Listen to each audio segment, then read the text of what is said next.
it's Foxy Cabbage, and today I'm doing a video in my pajamas because it's my day off, so I'm not getting dressed. That's a lie. I actually took a shower and then put on clean pajamas because it just felt like cozy autumn vibes.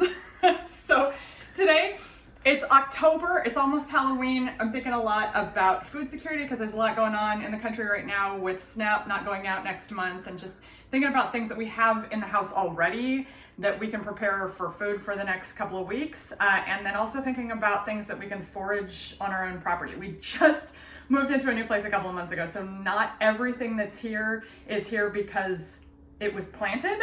Some of it's just growing wild in the backyard and we haven't really addressed it yet. We also have roses in the front yard, which is a brand new thing for me because we've been living in Florida for the past 15 years. So, you know, not no roses there, but not many roses there. So I had the inclination to want to rip them out and plant something edible there. But as my delightful husband said to me, you know, rose hips are edible. So, okay, all right, they can stay for now.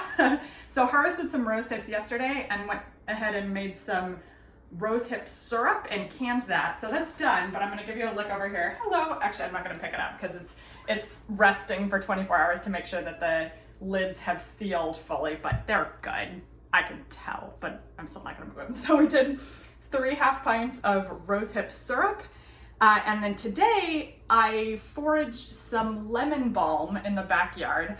I was very excited to find lemon balm in the backyard, but also a little bit embarrassed because my Girl Scout leader would not be pleased with how I discovered it was lemon balm. I saw it growing there and I said, oh, shiny, I bet it's mint. And I leaned down and I rubbed my fingers on it and then I smelled my fingers and said, oh, lemony, it's lemon balm. And then immediately was like, you know, it wasn't mint. You thought it was mint and you touched it. It could have been poison, anything. And you just stuck it right on your fingers and then stick it in your face and you could be all itchy and awful. Anyway, but that's not what happened. It was lemon balm. So this is the lemon balm over here. So this is a 3-cup Tupperware, and it was actually, yeah, that's a 3-cup Tupperware. No, I'm lying, that's a 5-cup. That's a 5-cup Tupperware. And that is 60 grams of the leaves from the lemon balm plants that are growing wild in the backyard. And we're gonna use that to make a pesto. Now, I was hoping for a little bit more than this because I wanted to make a double batch and freeze one and do the other one for dinner tonight. But I don't know. It's not like I picked all of the lemon balm, but it was time consuming picking every little leaf off the stem. Maybe I should have just ripped it and then chopped it on the cutting board. But on the other hand, I didn't want to kill the plants. You know, I want them to keep balming out there. So maybe I'll use this one. Maybe I'll make a batch and freeze it and use the energy that gives me to go pick some more for dinner tonight. My husband's not a pasta person, so you would think, oh, pesto, you're gonna do pasta with pesto. But I'm not, I'm gonna do rice, right? But rice is better anyway. It's a good whole grain, right? And also we are gonna do vegan pesto. I am not actually vegan, but I eat a lot of vegan food. And at a certain point, I bought a ton of nutritional yeast because, you know, they don't sell it in a tablespoon. So I have a pound. Is that a pound? It's, you know, it's a little fluffy, so it takes up a lot of room, but it's a pound. It seems 16 ounces, yeah, of nutritional yeast, which is a lot of nutritional yeast, friend. I should figure out what the expiration date is before I go pouring that into something. I'm sure it's fine. So rice with pesto tonight. Oh, and mushrooms. Well, this is gonna be a whole nother video, but I'm gonna tell you about the internship I've been doing with Portland Fruit Tree Project. But one of the perks of said internship is I have this wonderful woman I'm working with who got a bunch of free inoculated mushroom substrate from a parking lot, you know, because she's the kind of person who's like, yeah, you gotta go to the parking lot at this time and there'll be free mushroom substrate, and has been growing mushrooms in her backyard. So we have these huge blue oyster mushrooms. I didn't even know blue oyster mushrooms got that big, but those were a gift. Chop those up, have some rice, nutritional yeast, lemon balm pesto. It's gonna be delicious for dinner tonight.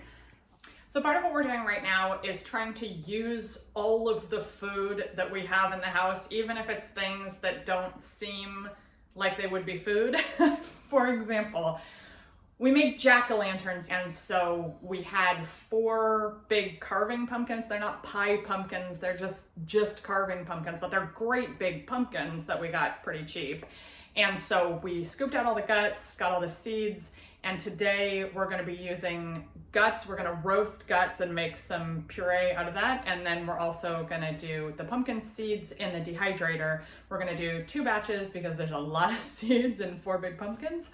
And we're gonna do 1 batch savory and 1 batch sweet on the seasonings for the pumpkin seeds. My husband is a great big fan of just seasoned salt. He just wants seasoned salt. It's gonna be good. You'll love it. Just trust me. I, on the other hand, have a terrible sweet tooth, so we're gonna do more of maybe like a cinnamon sugar, maybe cinnamon and honey, maybe pumpkin pie spice kind of thing for the sweet ones. So we're setting up the dehydrator now. Only 1 tray damaged in the move, which is pretty good considering, I think. So we're down from 5 trays to 4, but still 4 is gonna be plenty of room. We've got about 2 quarts of seeds total. So we're gonna do 2 batches, each about 1 quart of seeds plus seasonings.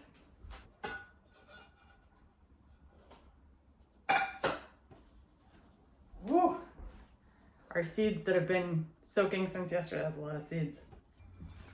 All right, we're gonna measure our volume of seeds to see kind of what we got to work with. I was estimating based on the container that I was picking them into yesterday, that it was about 2 quarts of seeds, but now that I've soaked them and rinsed them off, it's looking more like, I don't know, maybe 1.5 quarts. So if it's 1.5 quarts, it'll fit perfectly in these 2.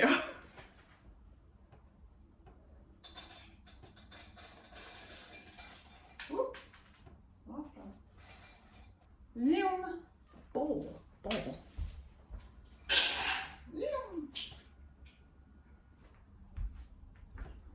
So looking at about 7 cups of seeds altogether. This is 3, got 4 in the bowl over there.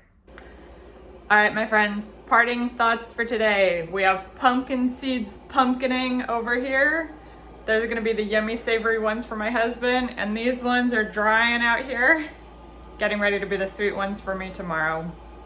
We've got rose hip syrup, got some pestoing for dinner, and my heart goes out to everyone I know and everyone I don't know who's affected by the imminent possible shutdown of SNAP benefits for the month of November. I don't have anything super awesome and positive to say about that, except that we are a community, we pull together and we support each other. If this is something that you are facing challenges with, please don't be afraid to reach out for help. If you've never been to a food pantry before, it's not such a scary thing. A lot of them don't even ask questions other than how many people are you trying to feed so we can get you enough food. In the meantime, please like and subscribe. Stay tuned for more information on the channel, including exciting fun stuff about urban gleaning and food preservation that I have been learning in my recent internship. Ooh, that's gonna be fun stuff. All right, thank you guys so much for watching. I'll see you soon. Try and post a couple in the next couple days. Bye guys.